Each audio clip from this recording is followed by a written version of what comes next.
चलिए आना चाहता हूं जागृति जी आपके पास। जागृति जी, क्या कुछ कहेंगी आप? किताब से शुरू करें। खैर बहुत आ रही है की, और तमाम संस्थाओं के बैठे हुए जो हेड लोग हैं वो ही इस तरह की किताबें बना रहे हैं, और वो उसी आशा में बना रहे हैं जिसमें गोगोई जी पद ग्रहण किए हैं। तो ये तो एक परंपरा सी बन गई है पिछले 10 सालों में। मैं ये ध्यान दिलाना चाहती हूँ कि ये जो पूरा मामला है इलेक्टोरल बॉन्ड का, वो मामला किसी कैग की रिपोर्ट पे डिपेंड नहीं कर रहा है। वो तमाम घोटालों पर किस तरह से पटाक्षेप किया गया और उसके सामने रिजिड होकर सुप्रीम कोर्ट में भी ये सरकार खड़ी रही है। घोटाले इसकी पूरी एक फहरिस्त है। आप उठा के नोटबंदी और लॉकडाउन से शुरू करेंगे, या पीएम केयर का शुरू करेंगे, या तमाम जो विमान खरीद के घोटाले मामले में देखेंगे, हर जगह पूरी बेशर्मी से मना किया है किसी तरह से जानकारी देने को लेकर। लेकिन इस बार मामला अलग है क्योंकि मामला इनकी पास है। दोनों में डिफरेंशिएट करना जरूरी है कि एक तरफ सरकार की किसी योजना के किसी लाभार्थी होने के या किसी फेवर की बात होती है, या किसी पैसे के लेन देन की बात होती है किसी सौदे में, दूसरी तरफ सीधे सीधे एक पार्टी को कारपोरेट की तरफ से और दुनिया भर के एजेंसीज की तरफ से चंदा देने की बात होती है। और आदमी को भी समझ आ रहा है कि जब 90% चंदे की रकम एक ही पार्टी में जा रही है, और चुनाव के जस्ट पहले नोटबंदी करके तमाम कोऑपरेटिव बैंकों से गुजरात में हजारों करोड़ रुपए निकाले गए और कोई जांच नहीं हुई, तो ये एक सबसे बड़ा घोटाला है अपने आप में, जहां देश की पूरी इकोनॉमी पर जकड़न बनाई गई है। आप हमारे दल को चंदा दीजिए और आप चाहे जो लूट लीजिए इस देश से, आम आदमी के जमीन लूटना हो, कुछ भी लूटना हो संभव है। किसी भी योजना में किसी भी हद तक फायदा उठाना संभव है। सरकार का पैसा, आम आदमी का बैंकों में रखा पैसा, कोई भी फेवर आप ले सकते हैं, बस पार्टी को चंदा देते रहिए। तो ये जो नैरेटिव पूरा का पूरा क्लियरली लोगों की समझ में आ रहा है, ये सबसे बड़ी चुनाव के वक्त इनकी घबराहट का वजह बन रहा है। और ये जो अभी खट्टर जी को बदला गया या हटाया गया, किसान आंदोलन भी मैं मानती हूँ कि उसके पीछे एक वजह है, जो पूरा इनका वहां का खेल बिगड़ा हुआ है, माहौल बिगड़ा है। वो चाहे पंजाब हो, वो चाहे हरियाणा हो, वो चाहे दिल्ली हो, नॉर्थ इंडिया पूरी तरह, और कश्मीर पहले से ही नहीं था हाथ में। लद्दाख में लगातार उपवास पर बैठे हुए हैं लोग, और इस तरह से चीजें हो रही है कि वो पूरा नॉर्थ जा रहा है हाथ से, और इसलिए ये इस तरह की घबराहट है। और जो मोनोपोली की पूरी इकोनॉमी ये बना रहे हैं, और जो क्रोनी कैपिटलिज्म ला रहे हैं, वो एकदम नंगे रूप में इस पूरे मामले से साफ साफ दिखाई लोगों को देने लगा है। मैं लगातार पिछले कुछ दिनों से जा रही हूँ और मैं देख रही हूँ कि गांव में भी लोगों का भरोसा इस सिस्टम से उठ गया। गांव की एकदम सामान्य महिला 5वीं पास, वो भी कह रही है कि दीदी वोट तो हम लोग नहीं देते हैं, उसके बावजूद ये जीत कैसे जाते हैं? हमारे बूथ पे तो इतना वोट पड़ा नहीं था, हम लोगों ने तो दिया नहीं था। तो ये ईवीएम में कुछ गड़बड़ है। ये बात आम आदमी आज गांव-गांव में करने लगा है। यूपी की मैं बात कर रही हूँ और बनारस की मैं बात कर रही हूँ। मैं पिछले 2 दिनों में कम से कम 2000 महिलाओं से मिली हूँ और बात की हूँ, और हर महिला की तरफ से इस तरह के सवाल आ रहे हैं। तो आपने पूरे सिस्टम पे एक क्वेश्चन मार्क खड़ा कर दिया है।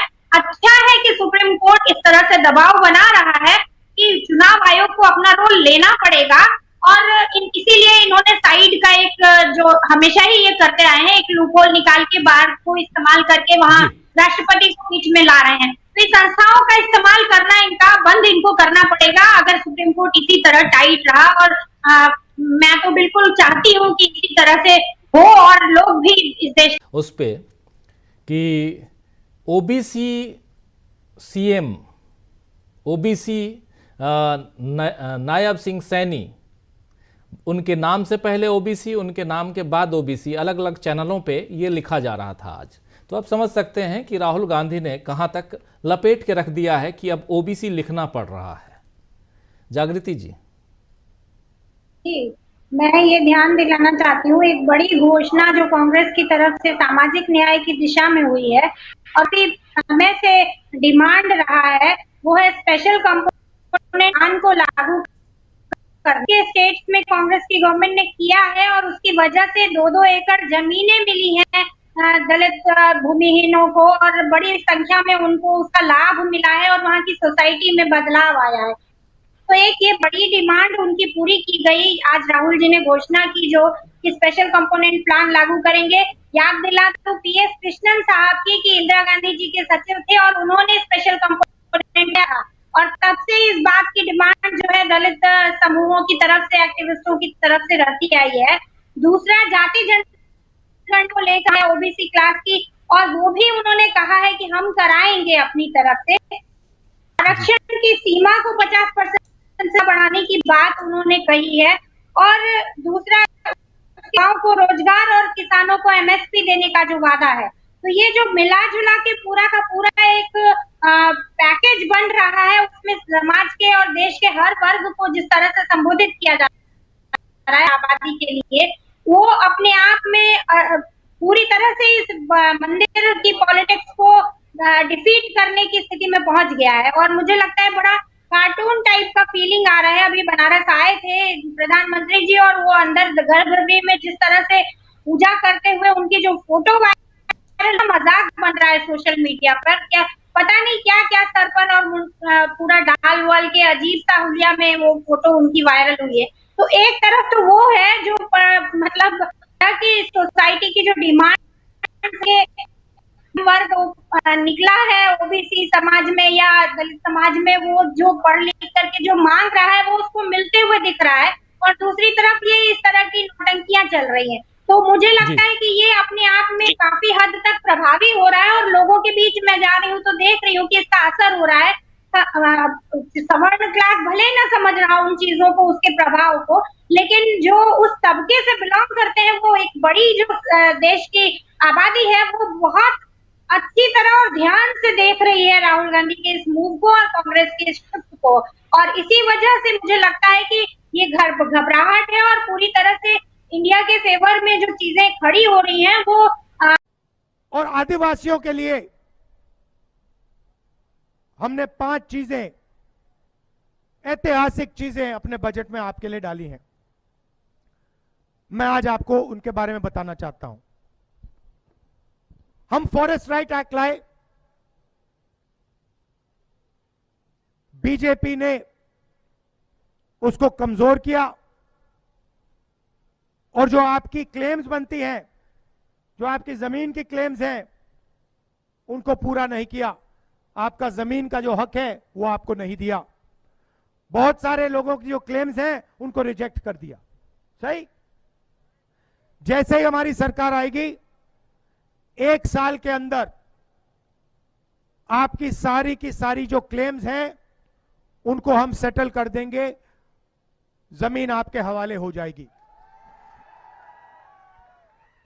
और जो क्लेम्स आपकी रिजेक्ट की गई हैं, जो गलत तरीके से रिजेक्ट की गई हैं, उनको रिव्यू करके 6 महीने में हम कार्रवाई आपको दे देंगे।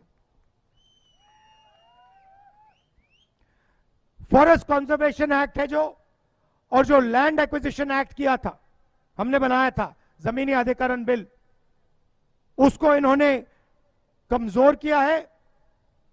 उसको हम फिर से मजबूत करेंगे और जो आपके अधिकार हैं उनकी आप रक्षा कर पाएंगे।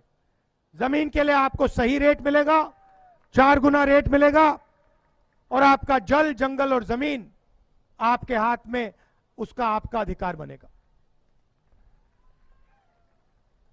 तीसरा काम, शायद सबसे ऐतिहासिक काम, जहां भी आदिवासियों की 50% से ज्यादा आबादी है, पूरे हिंदुस्तान में जहां भी आदिवासियों की 50% से ज्यादा आबादी है, उसे हम 6 शेड्यूल में डाल देंगे। मतलब सारे के सारे लोकल जो निर्णय होंगे वो आदिवासी लोग लेंगे और कोई नहीं लेगा। जैसे हमने किसानों के लिए लीगल गारंटी दी है, वैसे ही हम फॉरेस्ट प्रोड्यूस के लिए, जो जंगल में उगता है, उसके लिए लीगल गारंटी आपको दिलवा देंगे। और आखिरी काम, जो पैसा कानून है उसमें जो विलेज गवर्नमेंट और ऑटोनोमस डिस्ट्रिक्ट सरकार होती है, गवर्नमेंट होती है, उसको हम आपके लिए एस्टैब्लिश करके दिखा देंगे। ये 5 काम हम आपके लिए करने जा रहे हैं।